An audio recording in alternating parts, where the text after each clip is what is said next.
Jupiter est la cinquième planète de notre système solaire. Elle est située à environ 778 millions de kilomètres du Soleil et c'est une planète gazeuse géante.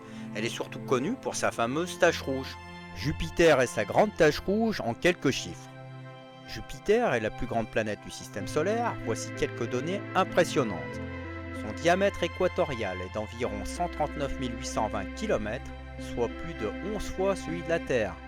Sa masse est d'environ 318 fois celle de la Terre. Un jour sur Jupiter, une rotation sur elle-même ne dure que 9h55, ce qui en fait la planète avec le jour le plus court. Une année sur Jupiter met environ 12 ans terrestres, tant qu'elle met pour effectuer une révolution autour du Soleil. La grande tache rouge est un élément emblématique de Jupiter. Il s'agit d'une gigantesque tempête qui fait rage depuis au moins 350 ans selon les observations.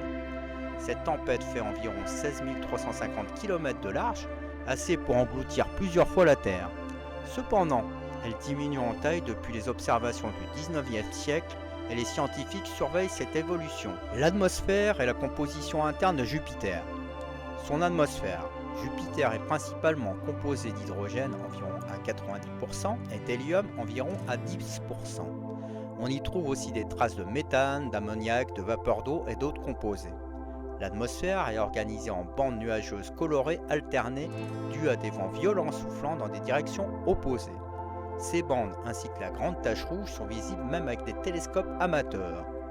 Composition interne de Jupiter. La planète n'a pas de surface solide. Elle possède un noyau hypothétique fait de roches et de glace entouré d'une couche d'hydrogène métallique. Un état où l'hydrogène agit comme un métal conducteur, puis une enveloppe d'hydrogène moléculaire. Cette structure la rend unique dans notre système solaire. Passons aux lunes de Jupiter. Jupiter possède au moins 92 lunes confirmées. Les 4 plus célèbres sont les lunes galiléennes. Io est la lune la plus volcanique du système solaire. Europe, sous sa croûte glacée, un océan d'eau liquide pour abriter des formes de vie. Ganymède est la plus grande lune du système solaire. Elle est même plus grande que la planète Mercure. Callisto a une surface ancienne et cratérisée qui pourrait également avoir un océan souterrain. Ces lunes découvertes par Galilée en 1610 sont facilement visibles avec des jumelles ou un petit télescope. Les missions d'exploration spatiale vers Jupiter. Plusieurs missions ont été envoyées vers Jupiter pour en étudier les secrets.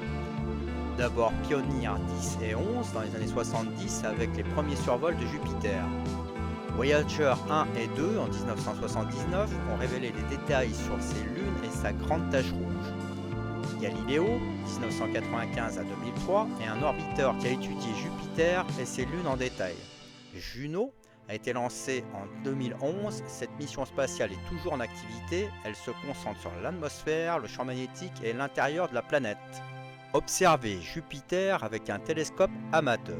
Quand l'observer, Jupiter est visible presque toute l'année, mais les meilleurs moments sont autour de son opposition, lorsqu'elle est alignée avec la Terre et le Soleil, car elle est alors plus proche et plus lumineuse.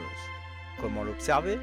Avec un télescope d'entrée de gamme, vous pourrez distinguer les bandes nuageuses de Jupiter et ses lunes galiléennes. Avec un télescope plus puissant, la grande tache rouge devient visible. Astuce, utilisez un filtre coloré pour améliorer le contraste des détails atmosphériques. En conclusion, Jupiter est la plus grande planète du système solaire, une géante gazeuse assez lumineuse dans le ciel. Elle est un des objets célestes à observer absolument avec un télescope. Si vous souhaitez approfondir, des ressources officielles comme le site de la NASA ou Wikipédia offrent une mine d'informations sur les planètes. Merci d'avoir suivi cette vidéo. Si vous avez aimé, n'hésitez pas à liker et à vous abonner pour en savoir plus sur les technologies qui façonnent notre avenir.